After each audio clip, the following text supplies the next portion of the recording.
break out of the old you and step into the new year. Welcome to my 2025 Glow Up series, where we're glowing up physically, spiritually, with manifestation. We're achieving our goals and living our dream life, creating our dream life in 2025.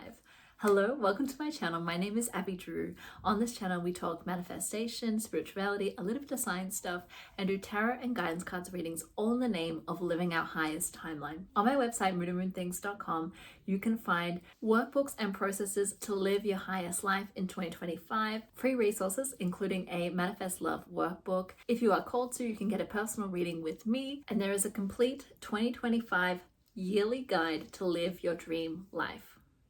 Let's get into the video.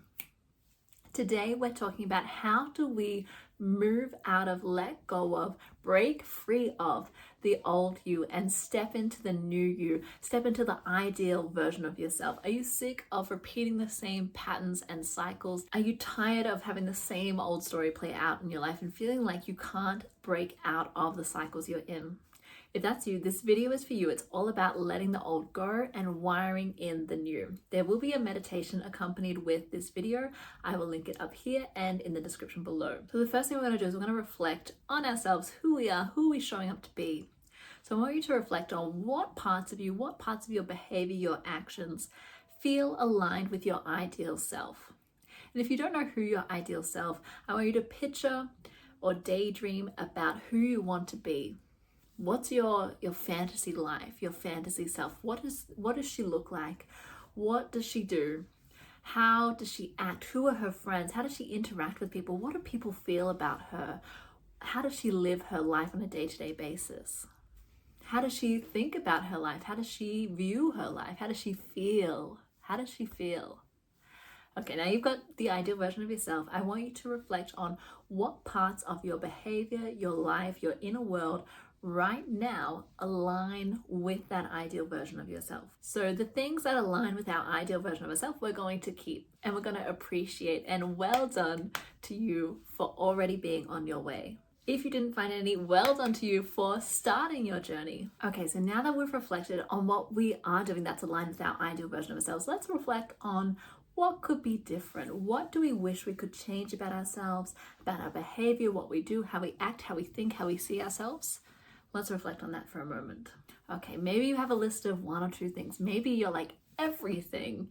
If you're saying everything, I want you to be specific. I want you to try and come up with at least 5 specific things that you want to change. One, we do this because if we say everything, that can be very overwhelming and it's very disempowering because it's saying that there's every single thing and that's so much for us to change. But if we can name 5 things, it becomes a little less scary. The next thing is I want you to not judge yourself for these things or where you're at.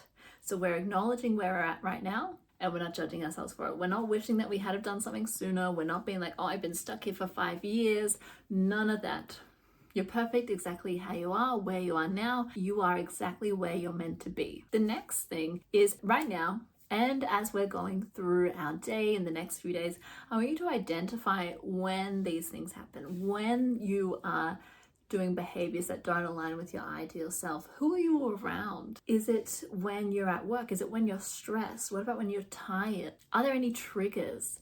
So we're gonna try and identify what either triggers this behavior or what this behavior is associated with. The first step to healing and growth is awareness. Next, once you've identified what it is that you want to change, when it happens to you and you have no judgment for yourself, this is a judgment-free zone, we want to do a little bit of a deep dive into where did this come from, because we want to understand ourselves better instead of judging ourselves, being like, oh, I wish I was different. I wish I could be more like this person. I wish that I didn't make that choice, etc. We want to understand why we did that, because there's always a reason why we do something. No one is out here making random choices.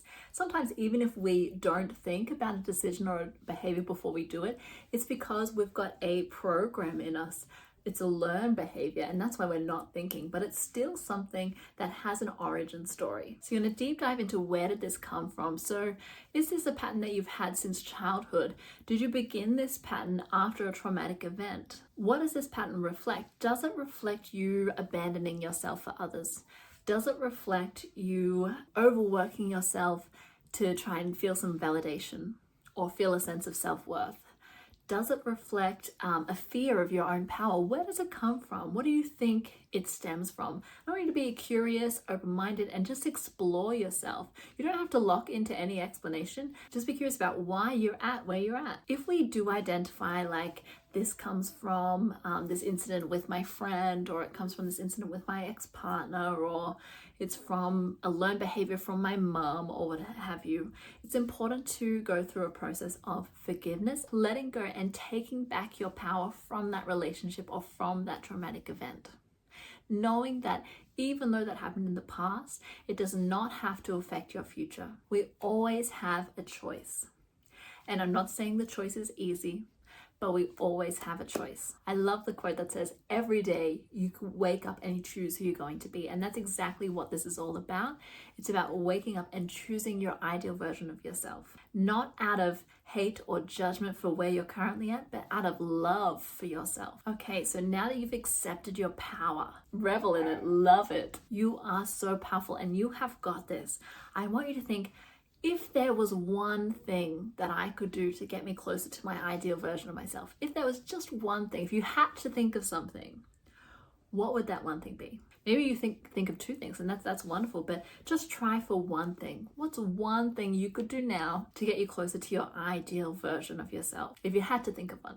I bet you have an answer, right? So it turns out all the answers you need are within you, and that again goes to show the power of you. Accompanying this video, I did say there would be a wire in the new you video, so please go and check that out if you want to solidify this in your body. The journal work is beautiful. When we have multi-directional approaches to healing, to growth, that is so much more powerful. So now that you've got this one thing or those two things that you could do to be more aligned with your ideal version of yourself, I want you to explore, why haven't you done them yet? Sometimes we come up with, okay, my ideal version of myself, she would weigh such and such, and then the thing you come up with is I would have to go on a calorie deficit or do 75 hard or work out every day. And then when we explore, why haven't we done that yet?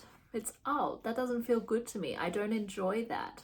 I feel like I'm restricting myself or hating on myself when I go through those processes. And it's like, okay, then maybe that's not for you. So I want you to explore why you haven't done those things yet. And if you come up with, that actually doesn't feel really great, it's not exciting for me, if it doesn't feel exciting, if it doesn't feel liberating, if it doesn't feel good, it's not for you, and that's not the answer. So search again. What would another thing that you do? Let's take the same example of losing weight or being having your ideal body. Maybe the next thing you come up with is, I would pay more attention to what I eat. And maybe that's in the form of, I would listen to my body and how my body's responding to what I eat. Maybe it's, I would like to explore eating different foods. It becomes more about aligned action, about what excites you, rather than about enforcing something on you. Again, with the example, maybe it has nothing to do with food or exercise for this example.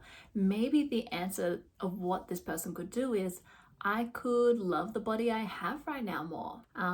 Explore my fashion sense, and maybe it's just dressing different that would make you feel better about your body.